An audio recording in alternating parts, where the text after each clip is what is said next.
The FBI has finally arrested the January 6th pipe bomber, something Biden's FBI refused to fully investigate.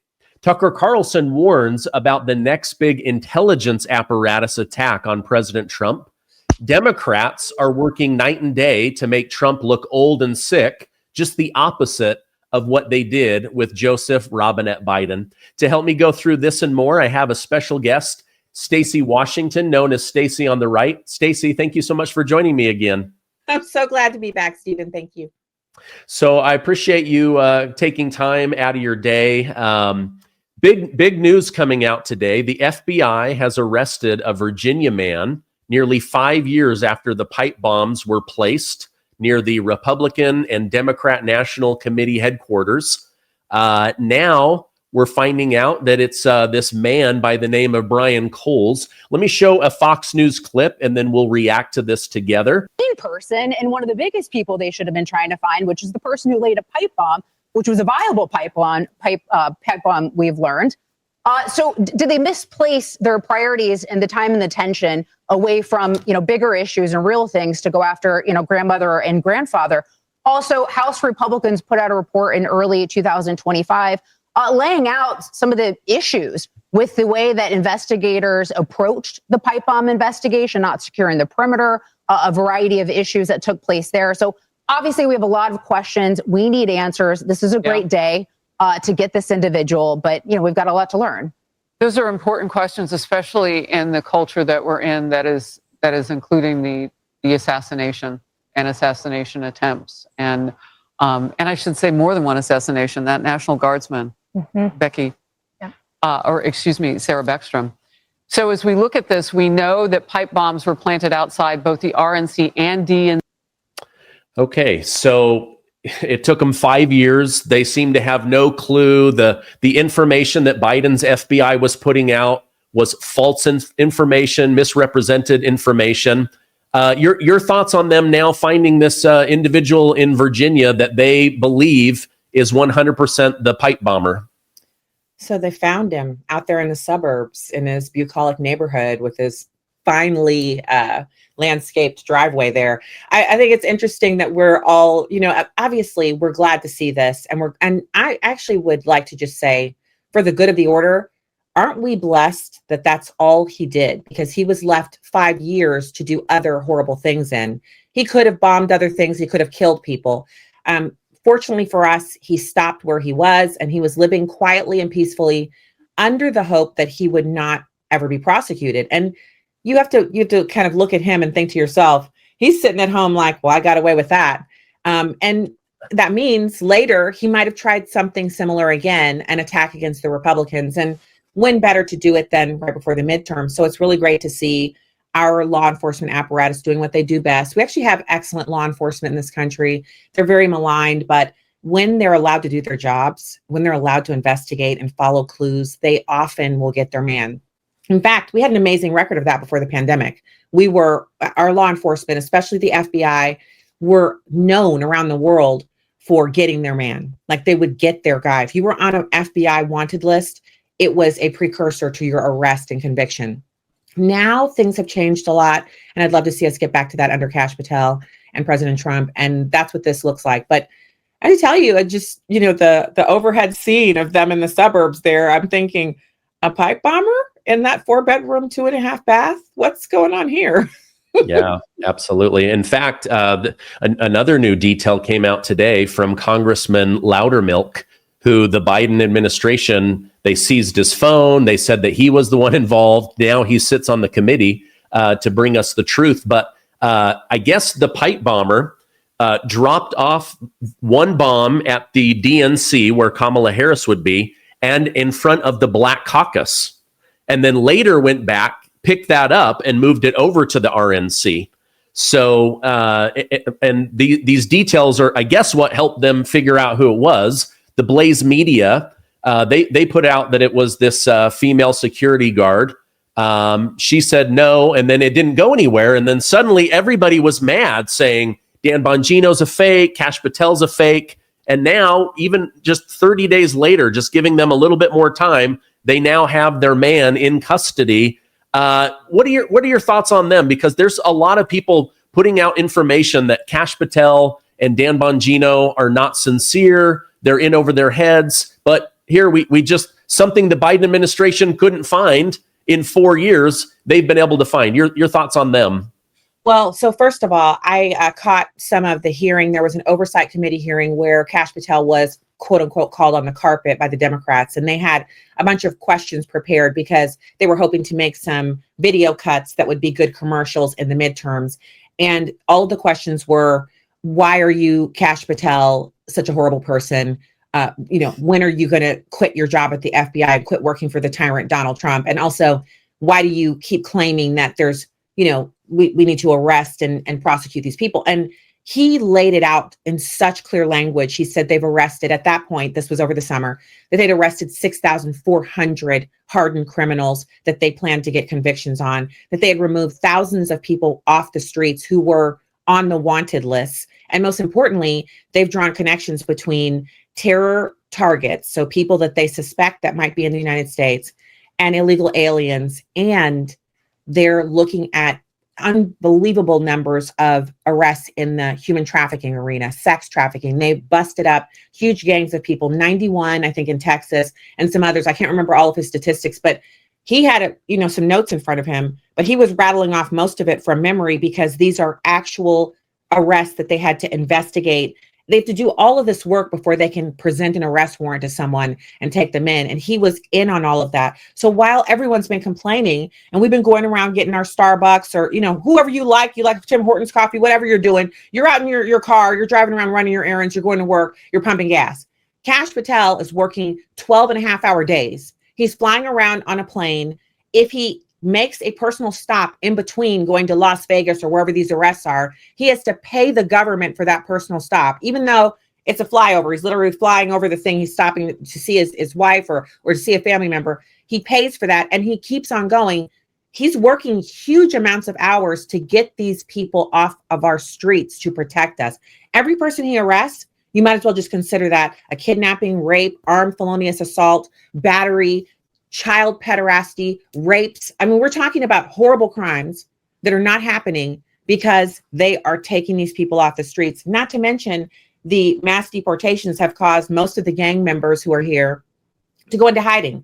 They're underground. So they can't do their crimes. They can't deal drugs. They can't rob people. They can't do their enforcement efforts where they take over neighborhoods and take money from business owners. They can't do any of that because they're underground right now because the mass deportation forces are hemming them up in courts, at Home Depot, at the corner bodega, these little places that crop up. You see an old gas station and all of a sudden it's a place that sells liquor. Those are places where these criminals congregate.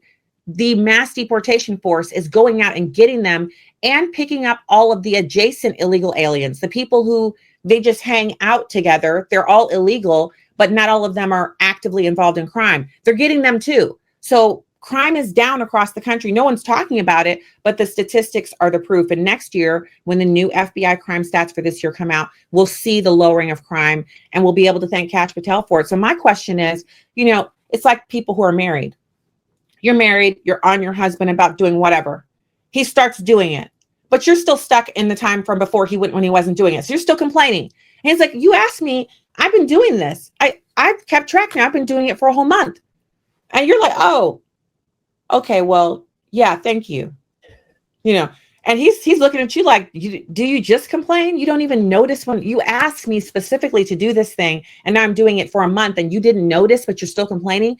That's the American people, some of them, as it pertains to the Trump administration, because he ran on law and order. He is delivering on that. The gas prices are down. The egg prices are down. And this is in 31 states. Obviously, the Democrats are working hard to prevent his things from being seen. But, Stephen, obviously, I have a lot to say about the law enforcement piece because my father did 2 careers in law enforcement, retired from the Army, and then in the government sector, he was over at the National Guard Bureau. He's the chief of police there. I got to tell you, I have a real problem with people who only complain.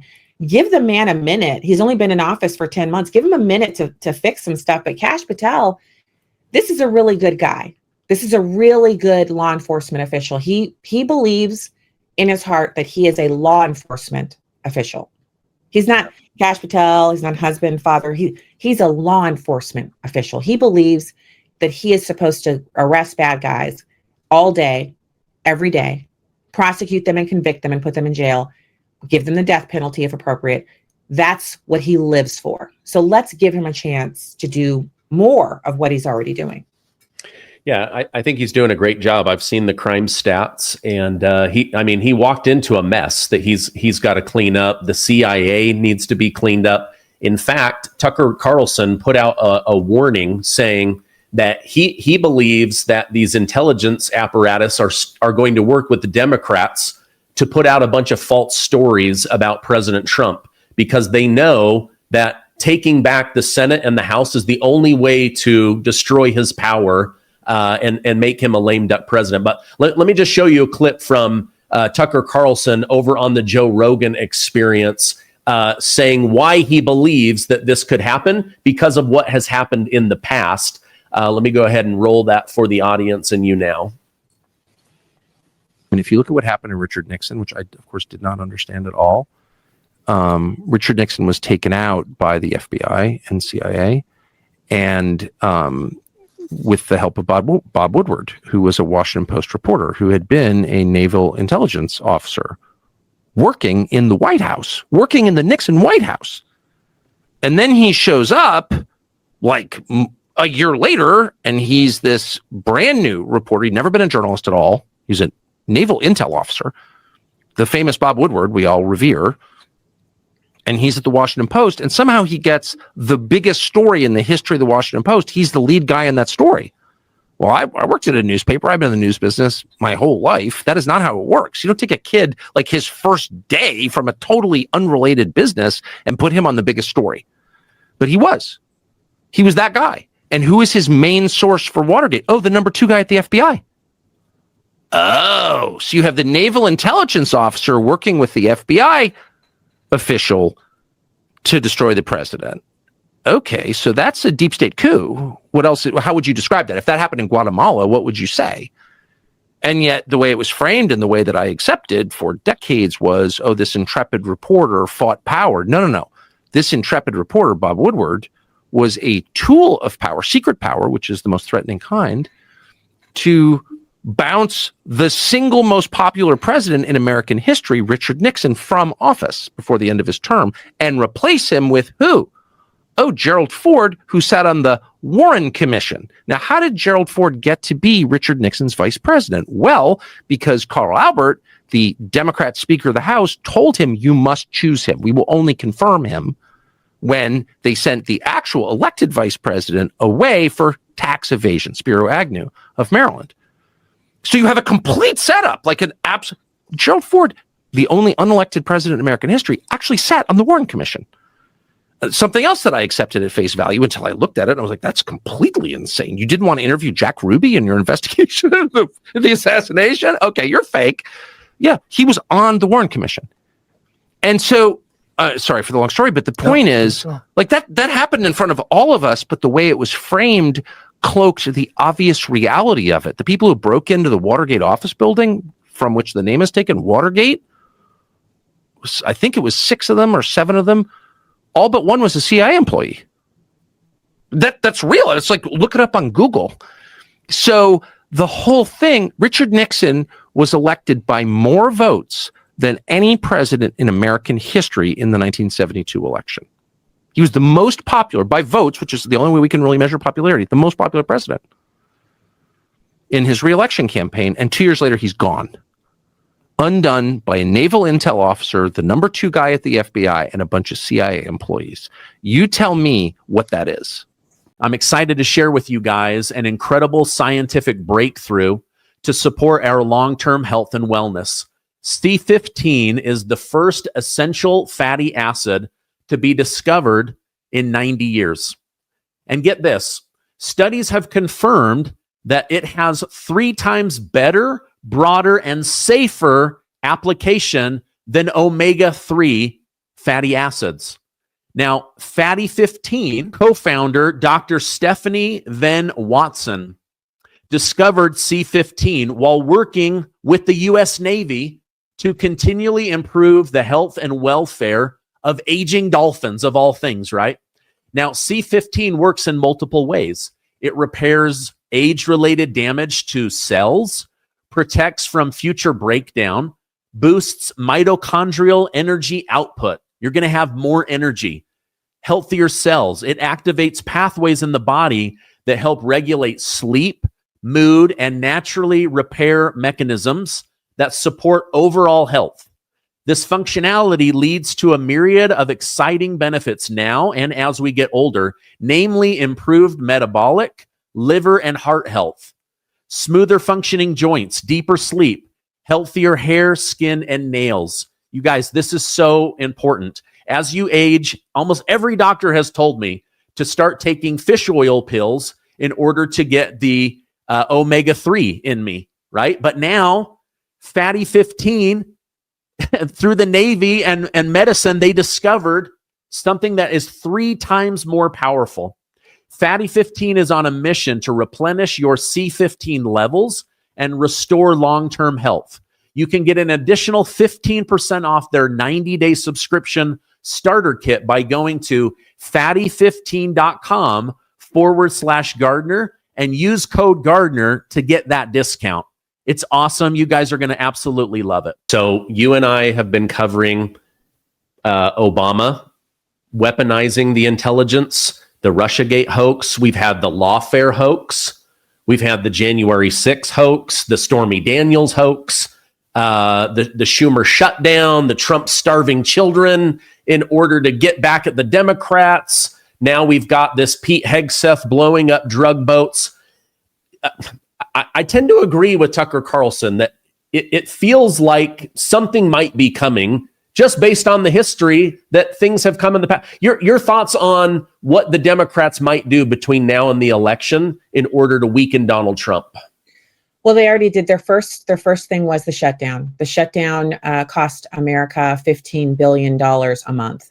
And the recovery from that will be seen in the slowdown of the economic recovery that President Trump is trying to orchestrate through the tariffs. And it's a very complex mix that he has had to execute because he came in on the heels of a hoarder house. Washington, D.C. is hoarded up like some mentally ill person just loaded it up with newspapers, dead cats and rats and feces, and it's got to be cleaned out. And it's not a hazmat team of 20, it's a hazmat team of thousands of people. And Donald Trump doesn't have a full team. There are still about 1,000 appointments left, and they're not full. There are vacancies all over the bureaucracy that need to be filled by patriotic people like you. If you weren't doing this, I would totally be suggesting 5. I could see 5 things you could be doing right now. 5 different jobs. You could be like Marco Rubio and have 5 jobs working on behalf of the president. And there's so many good things that are open right now that we need done. At the Media Row, I was at the Congressional Media Row the day before yesterday, and I was talking to these congressional members, and what they were explaining to me is that in between now and January 30th, the deadline's to the 20th, but the 30th is the shutdown of January. It'll happen again. They have to pass. They have 9 appropriations bills. They won't get all 9 of them, but there are a few of them, like the NDAA and about 4 others. If they can get those done and signed into the legislation, then if the government is shut down, we will not notice because air traffic controllers, active duty service members, all of the Democrats cudgels for using it the last time, the SNAP benefits, they won't be impacted. The shutdown will be a very small sliver of government. But what I think that they are planning on doing is they need Donald Trump. So they've made him a rapist. They've made him a criminal. He convicted felon. They've tried everything. Now, I think what they want is, the mass deportations are supported by Americans. So they can't do anything on immigration. They tried that with the Maryland dad. They gave that everything they had. Didn't work. Healthcare for illegals, that's no good. And we already have EMTALA. Illegal aliens already get healthcare for free because emergency rooms are congressionally prevented from turning people away because of their inability to pay, lack of citizenship, whatever. So illegal aliens already have healthcare on our dime. What they want to do now is they want to turn someone in the administration into a war criminal, and then they can use that narrative. It's the same as the Epstein, which is the new Russia. It hasn't really taken hold. So it's war crimes, and unimaginably, it's that Donald Trump wants to kill terrorists who are shipping a deadly drug into the country that kills 2-year-olds. A lot of Americans don't know the story of a family going on their VRBO. They get there, all the kids break out and start running to the bedrooms. And the 2-year-old is running her hand across a piece of furniture in one of the rooms, and there's fentanyl there. And she has this through the skin contact, not all of the children, just the 2-year-old. She lays down on the bed and her lips turn blue and she's dead within minutes. The parents are exploring their new vacation. They're going to be there for a week. They go into the room, they're looking for her. They get into the room where she is. Her lips are blue. They start trying to revive her. It's too late. They, of course, call 911. And of course, they tell them it's fentanyl poisoning. There's fentanyl in this apartment. And this is a condo in a beach community. I don't know if it's beachfront or not, but it's a place that we would rent, right? Anybody would rent this and stay there for the week with their family. She died. And so Donald Trump is trying to prevent, he says every narco boat that they blow up, they save 25,000 American lives. That is an astronomical number of people who would grow up to be the astronauts, physicists, scientists, AI developers, doctors, lawyers. We have a doctor shortage, whatever. They're going to grow up to be Americans, or they're not, because they're going to be poisoned by fentanyl. It's not just kids taking what they think is Adderall and getting overdoses. It's 2-year-olds going and exploring an apartment on a vacation and dying of a fentanyl overdose. So I want people to understand Donald Trump is saving lives. He's actually saving lives, him and the Trump administration. Biden actually destroyed lives. He made it possible for people to be raped, kidnapped, murdered, and otherwise interfered with in their own country by illegal aliens. And Donald Trump is reversing that. So they're going to try to make him a war criminal. They're starting with Pete Hegseth because they need to get Pete Hegseth out of the Department of War, because first of all, the change in the name indicates that we would win. We're not doing Vietnam. We're not doing Afghanistan. We're doing the wars we won, World War I, World War II. We're doing engagements like the destruction of the nuclear capability in Iran. That's the name change within that then dictates everything that happens underneath that umbrella of the name. Pete Hegseth, a man's man, a war veteran, a decorated combat veteran who knows how to shoot guns, take them apart, put them together, can do pull-ups, and is massively, he has authority. He has gravitas because he's young and he's capable. And he's what our Department of Defense, Department of War, the chief of that should always look like a Pete Hegseth, not that other guy who was in the hospital every December because he had some kind of, like, he was an old guy. He needed to be in retirement, not running an agency. So they're going to want to turn President Trump into a war criminal. They'll try to turn Pete Hegseth first and then President Trump. They would then be able to say, well, we want to involve an international agency. We want the Hague. We want, the world, not the World Health Organization, the United Nations. We want to bring them up on charges before the United Nations and derail the entire agenda. They know they have to come up with something major, because as Tucker Carlson was explaining that, I was thinking about what if that had happened during the modern era with the internet, with all of the information that we have, with, thousands of podcasters doing shows. A lot of them are trash, but there are really great quality ones like yours. And I mean, I know Tucker Carlson has a problem with the Jews. I can't get down with that, but he does do some really great investigative journalism when he's not dabbling in that other stuff. And so I think about what would have happened. And then the first thing I thought was, well, Crossfire Hurricane, Russia. We almost let the Democrats put Donald Trump in jail for crimes that he did not commit, right? They weren't even crimes. If they were crimes, the banks would have brought him up on charges, because banks will not hesitate to bring you up on something. If you've done something wrong and that's one group of people we don't mess with. None of us mess around with bankers. Rich people don't mess with bankers, and neither do billionaires, because you need bankers and they don't play. They have regulations and regulatory enforcement that they can execute on you as a single person. A single banker in St. Louis can destroy your life if they want to, if they think you're doing something wrong and they start to basically mess around with your money. So I feel like we have so much power at our disposal because we have so much information, but people are so easily misled that it still kind of works. Like, there are a lot of people on the right, they're my friends on Facebook, complaining about the so-called extrajudicial killing of fishermen in boats. These are not fishermen. I'm a former military person. I did not have top secret SCI, but my husband did. And I can tell you, they're not just using regular lawyers. They have their internal JAG, Judge Advocate General attorneys, who are investigating. They're running this through every part of our lexicon, what's lawful, what's not. But then they send whatever they decide is lawful out into the private sector, and they have private sector lawyers look at it and say, you're not a military person. Is this lawful? What about this isn't lawful? How can we lock this up? How can we do this in a way that makes it ironclad? Because we want to destroy narco boats, but we want to do it lawfully. And our military is not just some ramshackle group of podcasters, making stuff up and getting hits and getting clicks. This is a finely tuned, highly trained, expensive group of individuals who take their work seriously. They understand that they are supporting and defending the Constitution.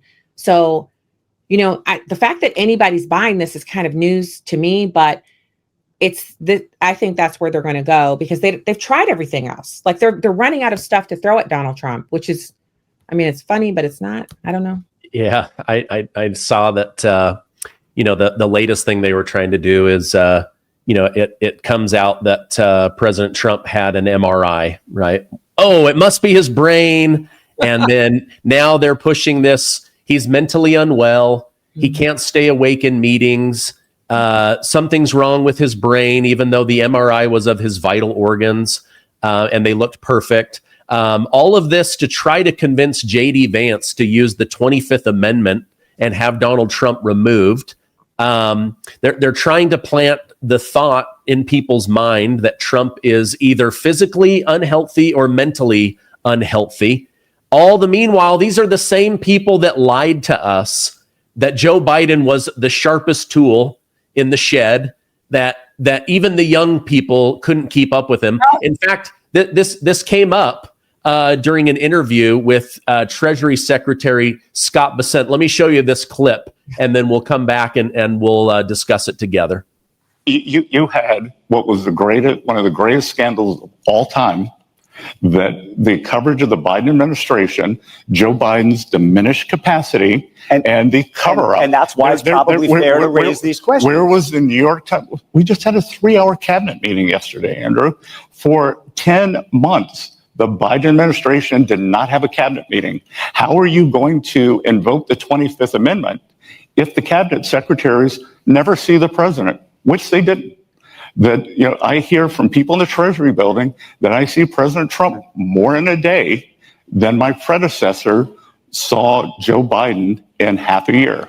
So they're trying to say, Trump can't stay awake. He's not in control of his body, his thinking. And I love Scott Bessent. He's like, we're going on like our 9th or 10th meeting. They're 3 hours. The press complains that they're too long. Trump's in control the entire time. Meanwhile, the Biden administration, his entire cabinet didn't see each other for 10 months straight. And why? Because they were afraid that the 25th Amendment would be invoked, because he was literally just yogurt for brains. Your thoughts on them trying to plant seeds of doubt in the American mind? They can try it, but the thing with Donald Trump is much of the meetings that he likes to host, he likes the cameras on. So anytime you want to know what's Donald Trump up to, well, you could join the White House press list. Anyone can be on that. You don't have to be pressed. You can just go in and you go to the White House, you click subscribe, and you get every update. So you would know where he is every minute of the day if you want. But if you don't want to, you can just turn on your television or go to RSBN, because RSBN has a White House reporter who keeps a live feed going. Anytime they're allowed to have cameras going, they're broadcasting what's happening at the White House. It's funny. They were talking about Marco Rubio.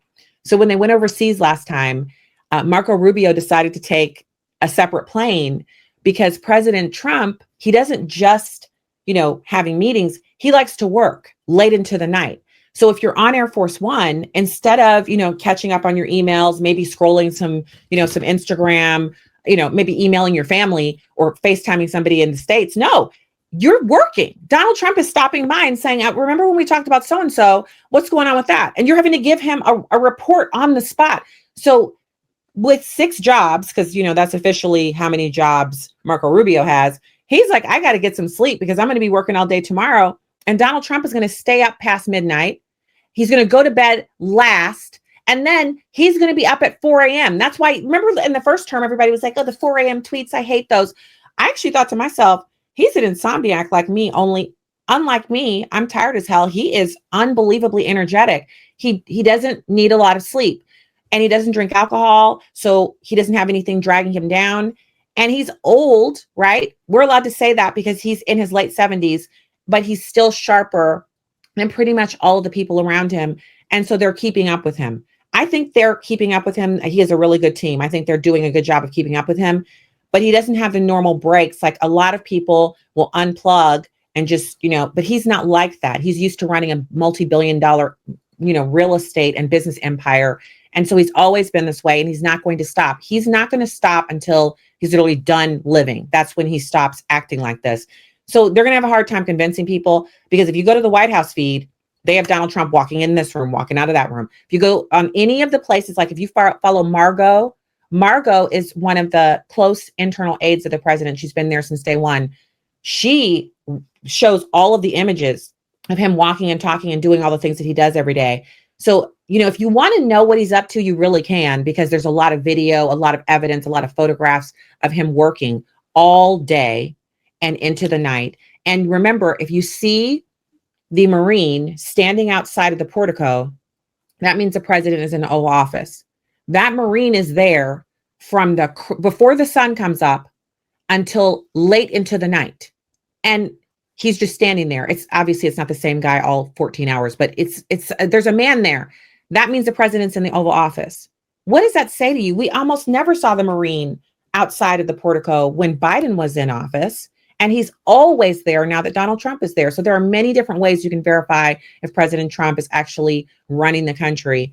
Believe me, he is. And I just love this for him, because he had 4 years off. And I think he spent 4 years plotting and planning. And now that he's back, he's just like, he's so ready for everything that's coming his way.